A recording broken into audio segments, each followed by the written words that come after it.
Top स्टॉक्सની details જાણીએ સહયોગી આરતી અને તૃપ્તિ પાસેથી. આપ બંનેને ગુડ મોર્નિંગ. અને આરતી, કઈ કંપનીઓ આજે ફોકસમાં રહેશે જાણીએ. ગુડ મોર્નિંગ ચાંદની. અને ઘણી બધી કંપનીઓ ખાસ કરીને પરિણામનું રિએક્શન આપણને બતાવશે. ટાટા સ્ટીલ સાથે શરૂઆત કરીએ તો અહીંયા જે રીતે નંબર્સ આપણને આવતા દેખાઈ રહ્યા છે, નબળા નંબર્સ જોઈ રહ્યા છે આપણે, કારણ કે નફો 43.4% ઘટ્યો છે. સામે આવક જુઓ, અહીંયા પણ 3%નો ઘટાડો આપણે જોઈ રહ્યા છે. એબિટાના ફ્રન્ટ પર પણ નબળા નંબર્સ, 5.8% કંપનીના એબિટા ઘટી અને 5,900 કરોડની આસપાસ પહોંચ્યા છે. જ્યારે માર્જિન પણ ઘટ્યા છે, જે 11.3% પર હતા ત્યાંથી માર્જિન ઘટી 11% પર યર ઓન યર બેઝિસ પર આપણે નંબર જોઈ રહ્યા છે. તો એક ખરાબ નંબર્સ છે, ખાસ કરીને ધ્યાન રાખવાનું રહેશે. Q3માં એક વારની ખોટની વાત કરી લઈએ તો 126 કરોડની આપણને રહેતી દેખાઈ રહી છે. પણ આ એક વારની ખોટમાં આપણને ઘટાડો જોવા મળ્યો છે. 334 કરોડથી આ એક વારની ખોટ ઘટી અને 126 કરોડની આસપાસ પહોંચતી દેખાઈ રહી છે. ઇન્ડિયા બિઝનેસ એબિટા પર ટનની વાત કરી લઈએ તો 14,964ની આસપાસ આપણને રહેતો દેખાયો છે. તો અહીંયા એક ધ્યાન રાખવાનું રહેશે, ખાસ કરીને ટાટા સ્ટીલ માટે. જે રીતે એક નબળા નંબર્સ આવ્યા છે, સ્ટોક પર કઈ રીતે રિએક્ટ આવે છે તેના પર નજર રાખવાની રહેશે. બ્રોકરેજ રિપોર્ટ પણ અમુક આવ્યા છે. જેફરીઝનો રિપોર્ટ છે ટાટા સ્ટીલ માટે. તેમણે બાય કોલ આપ્યો છે. લક્ષ્યાંક 160 રૂપિયા પ્રતિ શેરના તેમના તરફથી કરવામાં આવ્યા છે. તેમનું માનવું છે ખાસ કરીને અનુમાન એબિટા માટે જે હતું, તો એબિટા જે છે તે અનુમાન મુજબ જ રહેતા દેખાઈ રહ્યા છે અને એટલે તેઓએ બાય કોલ આપ્યો છે. સાથે જ મોર્ગન સ્ટેન્લીના રિપોર્ટની વાત કરી લઈએ તો તેમણે ઇક્વલ વેટ કોલ આપ્યો છે 160 રૂપિયા પ્રતિ શેરના લક્ષ્ય સાથે. તેમનું માનવું છે કે ઓછા કોસ્ટ અને ખાસ કરીને અધર કેપેક્સના કારણે, અન્ય ઓપેક્સના કારણે જે એબિટા જે છે તે અનુમાન કરતાં વધારે આપણને આવતા દેખાઈ રહ્યા છે. એટલે તેઓ ઇક્વલ વેટ કોલ આપી રહ્યા છે. ધ્યાન રાખવાનું રહેશે. નેક્સ્ટ કાઉન્ટર કોલ ઇન્ડિયાનું છે. અહીંયા એક નંબર્સ તમે જુઓ તો નબળા નંબર્સ આવતા દેખાયા છે, પણ અનુમાન કરતાં સારા નંબર્સ છે. નફોની વાત કરી લઈએ તો 17.5% કંપનીનો નફો ઘટતો જોવા મળ્યો છે. સામે આવકની વાત કરી લઈએ તો 1%નો ઘટાડો આવકના ફ્રન્ટ પર છે. 35,779 કરોડની આસપાસ આવક પહોંચતી દેખાઈ રહી છે. એબિટાના ફ્રન્ટ પર જુઓ, 12,970 કરોડથી એબિટા 5% ઘટી 12,317 કરોડની આસપાસ પહોંચ્યા છે અને માર્જિન પણ ઘટ્યા છે. 35.9%ની સામે માર્જિન ઘટી 34.4% પર આવતા દેખાયા છે.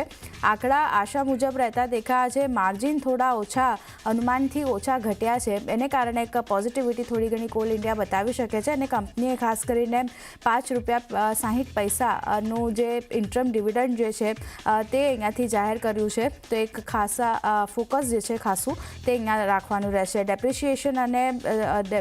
ડેપ્રિસિએશનના ખર્ચના કારણે ખાસ કરીને નફો જે છે તે આપણને 7.5% તૂટતો, 17% તૂટતો જોવા મળ્યો છે. તો એક નજર કોલ ઇન્ડિયાના કાઉન્ટર પર રાખવાની રહેશે.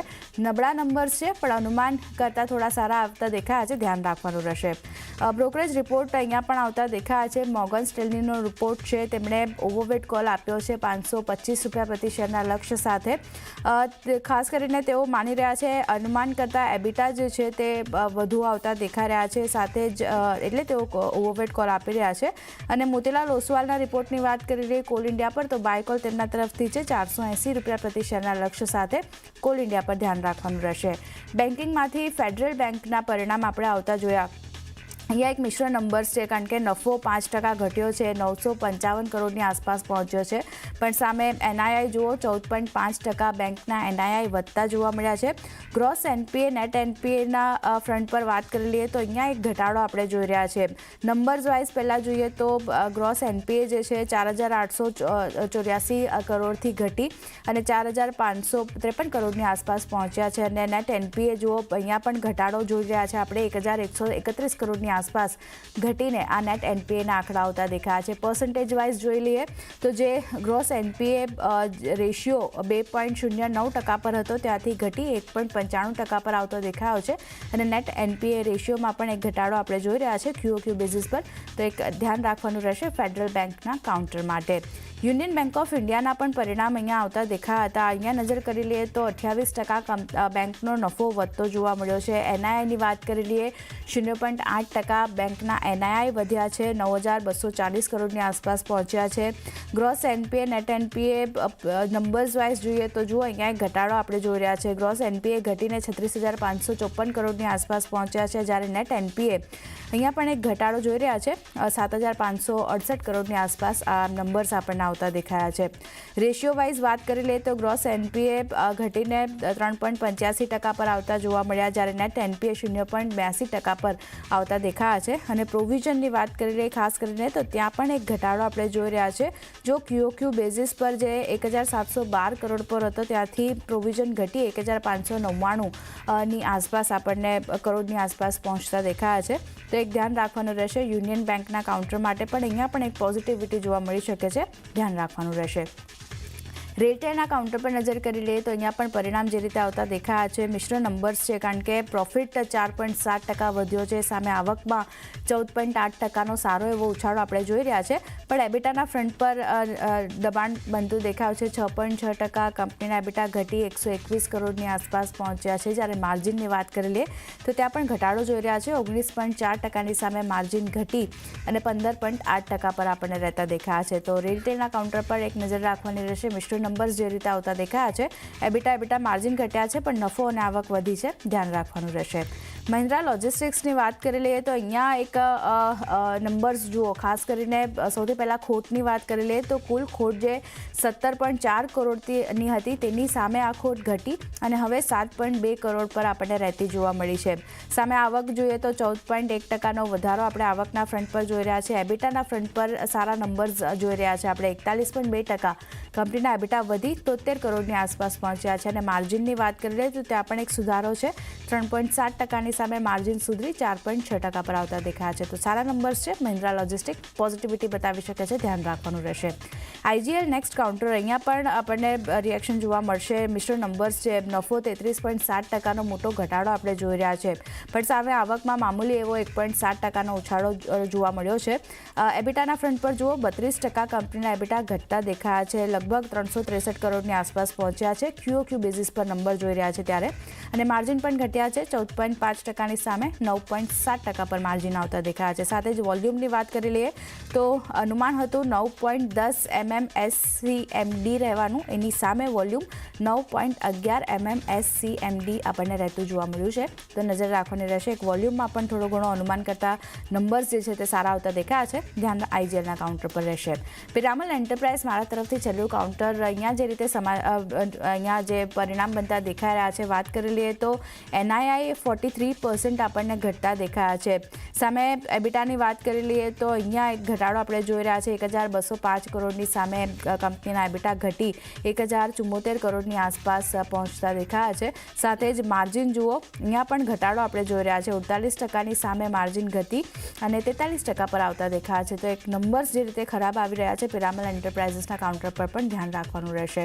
તો ઘણા બધા કાઉન્ટર મારા તરફથી જે ટાટા સ્ટીલ છે, કોલ ઇન્ડિયા છે, ફેડરલ બેંક જેવા કાઉન્ટર છે જ્યાં એક ફોકસ રાખવાનું રહેશે. પણ તૃપ્તિ, અને પણ ઘણા બધા કાઉન્ટર્સ છે જ્યાં પરિણામ આવ્યા છે, ક્યાં ફોકસ? ગુડ મોર્નિંગ આરતી. હું પણ શરૂઆત ડેફિનેટલી રિઝલ્ટથી જ કરીશ. તો પેટ્રોનેટ LNGના Q3ના પરિણામ આપણી સમક્ષ આવતા જોવા મળ્યા છે. આવકના ફ્રન્ટ પર પહેલાં નજર કરીશું તો લગભગ 6%નો ઘટાડો જોવા મળ્યો છે, જ્યારે નફાના ફ્રન્ટ પર આપણને લગભગ 2.5%નો ઉછાળો જોવા મળ્યો છે. અને 867 કરોડ પર આપણને QOQ ધોરણે આપણને નફાના નંબર્સ આવતા જોવા મળ્યા છે. એબિટાના નંબર્સ પર નજર કરીશું, ત્યાં 4%નો એક ઉછાળો જોવા મળ્યો છે અને 1247.6 કરોડ પર આપણને એબિટાસના નંબર્સ આવતા જોવા મળે છે. માર્જિનના ફ્રન્ટ પર નજર કરીશું, ત્યાં આપણને એક સારા નંબર્સ છે. 9.2%ની સામે આપણને 10.2% પર આપણને માર્જિન્સ આવતા જોવા મળ્યા છે. બીજું કંપનીના કરારના પણ સમાચાર આપણી સમક્ષ આવતા જોવા મળ્યા છે. કંપનીએ દીપક ફિનોલેક્સ સાથે તેમની આ કરાર કર્યા છે. તેમને પ્રોપિલિન અને હાઇડ્રોજન આ બંનેના સેલ્સ અને પરચેસ આ બંને માટે તેમને કરાર કર્યા છે, જેમાં તેઓ 250 KTA એ પ્રોપિલિન અને 11 KTA હાઇડ્રોજન્સ તેઓ વેચશે. અને ખાસ કરીને તેમને દહેજ પ્લાન્ટ જે છે ત્યારથી આ બંને જ પ્રોડક્ટનું તેઓ સપ્લાય કરશે. અને સાથે બ્રોકરેજ રિપોર્ટ પણ આવ્યો છે જેના પર ખાસ નજર રાખવાની રહેશે. પેટ્રોનેટ LNG પર મોર્ગન સ્ટેનલી તરફથી આપણને ઇક્વલ વેટ રેટિંગ આવતા જોવા મળ્યા છે. લક્ષ્યાંક તેમને ₹400 પ્રતિ શેર કર્યા છે. તેમનું માનવું છે કે આ ક્વાર્ટરમાં કંપનીના વોલ્યુમમાં 2%નો ઘટાડો નોંધાયો છે, જબકે LNGની જે ઇમ્પોર્ટ જે છે તેમાં 9%નો ઉછાળો આવ્યો છે, પરંતુ વોલ્યુમ ગ્રોથ છે ક્યાંક ઘટાડો આવ્યો છે, જેને કારણે કરીને એક કહી શકાય કે ક્યાંક ને ક્યાંક ડિક્લાઇન તરફ આપણને નંબર્સ અહીંયા આપણને જોવા મળી રહ્યા છે. ત્યારબાદ નજર કરશું આપણે AB સન લાઈફ AMC પર. અહીંયા પણ Q3ના રિઝલ્ટ આવતા જોવા મળ્યા છે. નફાના વેચાણના ફ્રન્ટ પર નજર કરશું તો YoY ધોરણે આપણને 7% ઉછાળો જોવા મળ્યો છે. આવકના ફ્રન્ટ પર આપણને 30% ગ્રોથ જોવા મળ્યો છે અને 445 કરોડ પર આપણને વાર્ષિક ધોરણે આવક આવતી જોવા મળી છે. એપિટાના નંબર્સ પર પણ નજર કરશું 41% આપણને ગ્રોથ જોવા મળ્યો છે અને માર્જિનના ફ્રન્ટ પર નજર કરશું ત્યાં પણ આપણે સારો એવો ઉછાળો છે. 56.9%ની સામે આપણને 61.6% પર માર્જિન્સ આવતા જોવા મળ્યા છે. એટલે ઓવરઓલ નંબર્સ ખૂબ જ પોઝિટિવ છે. સાથે કંપનીના અન્ય સેગમેન્ટ્સની અગર વાત કરીશું તો મ્યુચ્યુઅલ ફંડ જે છે ત્યાં પણ આપણને 23%નો ગ્રોથ જોવા મળ્યો છે. ઇક્વિટી મ્યુચ્યુઅલ ફંડ જે છે તેમાં પણ 32%નો આપણને ગ્રોથ જોવા મળ્યો છે. ઇક્વિટી મિક્સ છે ત્યાં આપણને 44%થી વધીને આપણને 47% પર આપણને નંબર્સ આવતા જોવા મળ્યા છે અને ડિસેમ્બરમાં તેમનો SIP બુક છે ત્યાં પણ લગભગ આપણને 38%નો ઉછાળો જોવા મળ્યો છે. એટલે ખૂબ જ એક પોઝિટિવ નંબર્સ જે છે આ કાઉન્ટરના જોવા મળી રહ્યા છે. એટલે આ કાઉન્ટર આજે ખાસ ફોકસમાં રહેશે. ત્યારબાદ નજર કરશું કેન્સ્ટેક પર. અહીંયા Q3ના રિઝલ્ટ્સ આવ્યા છે. YoY ધોરણે નફાના ફ્રન્ટ પર નજર કરશું તો લગભગ 47%નો ગ્રોથ જોવા મળ્યો છે અને 66 કરોડ પર આપણને નફો આવતો જોવા મળ્યો છે. રેવન્યુના ફ્રન્ટ પર નજર કરશું ત્યાં પણ વાર્ષિક ધોરણે 30%નો ઉછાળો છે અને 661 કરોડ પર આપણને રેવન્યુ આવતી જોવા મળી છે. એપિટાના ફ્રન્ટ પર નજર કરશું 35%નો ગ્રોથ છે અને 94 કરોડ પર આપણને એપિટાસ આવતા જોવા મળ્યા છે. માર્જિનના ફ્રન્ટ પર નજર કરીએ તો ત્યાં પણ આપણને એક સારા નંબર્સ છે. 13.7%ની સામે આપણને 14.2% પર આપણને માર્જિન્સ આવતા જોવા મળ્યા છે. એટલે પોઝિટિવ નંબર્સ આ કાઉન્ટરના પણ આપણે કહી શકાય છે. ત્યારબાદ ન્યૂઝ પર નજર કરી લઈએ તો ખાસ કરીને જ્યોતિ લેબ પર નજર કરશો. અહીંયા અધિગ્રહણ કરવાના સમાચાર આપણે સમક્ષ આવતા જોવા મળ્યા છે કે MG શાંતા કુમારીએ કંપનીના પ્રમોટર પાસેથી તેમને 37.15% હિસ્સાનું અધિગ્રહણ કર્યું છે અને ભેટ રૂપે તેમને આ કંપની પાસેથી કંપનીનો હિસ્સો જે છે તે પ્રમોટર પાસેથી ખરીદ્યો છે અને MG શાંતા કુમારી છે એ ઓલરેડી પ્રમોટર ગ્રુપના સભ્ય જ છે. એટલે પોઝિટિવ સમાચાર પણ અહીંયા કહી શકાય કે આજે જ્યોતિ લેબ્સમાં આપણને સારું એક એક્શન જોવા મળી શકે છે. ITC માટે પણ પોઝિટિવ સમાચાર છે. અહીંયા લિસ્ટિંગની મંજૂરી અહીંયા મળતી જોવા મળી છે કે ITC હોટલ્સનું લિસ્ટિંગ જે છે તેના માટે મંજૂરી મળી ગઈ છે અને BSE અને NSEમાં તેનું લિસ્ટિંગ થશે અને આવતીકાલે કે બુધવારે આ હોટલ્સનું લિસ્ટિંગ થશે. એટલે ITCનું કાઉન્ટર પણ આજે આપણને ફોકસમાં જોવા મળી શકે છે. ત્યારબાદ નજર કરી લઈએ આપણે આઝાદ એન્જિનિયરિંગ. અહીંયા ઓર્ડર્સ મળવાના સમાચાર છે. કંપનીને BHEL એટલે ભેલ પાસેથી અહીંયા ઓર્ડર મળ્યો છે. તેમને ખાસ કરીને સુપર ક્રિટિકલ ટર્બાઇન છે તેમાં ઉપયોગમાં લેવાતા હાઈ કોમ્પ્લેક્સ રેટેટિંગ છે એર ફોલિક્સ આ જે પ્રોડક્ટ છે તેને માટે કંપનીને અહીંયા ઓર્ડર મળ્યો છે અને આ જે ઓર્ડર મળ્યો છે તેમાં સેન્ટ્રલ ઇલેક્ટ્રિસિટી, NTPC અને BHEL આ ત્રણેયના મળીને અહીંયા ઓર્ડર્સ માટે મંજૂરી મળતી જોવા મળી છે. એટલે ખાસ કરીને આજે આ કાઉન્ટર પણ ફોકસમાં રહેશે. ત્યારબાદ નજર કરશું ટાટા પાવર પર. અહીંયા પણ પોઝિટિવ સમાચાર છે. કંપનીને ઓર્ડર મળવાના સમાચાર આપણી સમક્ષ આવતા જોવા મળ્યા છે. કંપનીને લગભગ 455 કરોડનો ઓર્ડર તેમને મળ્યો છે અને તેમને Maharashtra state power generation company પાસેથી અહીંયા ઓર્ડર્સ મળતો જોવા મળ્યો છે. એટલે આ કાઉન્ટર ખાસ ફોકસમાં છે અને કંપનીને લગભગ 300 મેગાવોટના સોલર મોડ્યુલ સપ્લાય માટે ઓર્ડર મળ્યો છે. એટલે આ કાઉન્ટર પણ આજે એક પોઝિટિવ આપણને ધરાવી શકે છે. ત્યારબાદ નજર કરી લઈએ અરવિંદ સ્માર્ટ સ્પેસ માટે. અહીંયા કંપનીને mega industrial park develop company કરવા જઈ રહી છે અને કંપની જે છે તે અમદાવાદમાં આ પાર્કને ડેવલપ કરશે અને લગભગ કંપનીને 1350 કરોડની આવકનું અનુમાન પણ અહીંયા કંપની આપી રહી છે. એટલે ચાને ખાસ કરીને મારા રડારમાં જેટલા પણ કાઉન્ટર્સ છે જેમાં રિઝલ્ટ્સ પણ છે, ન્યૂઝ બેઝ પણ છે, દરેક પર આજે આપણને સારી એક્શન જોવા મળી શકે છે. જી આરતી અને તૃપ્તિ આપ બંનેનો આભાર અમારી સાથે જોડાયા.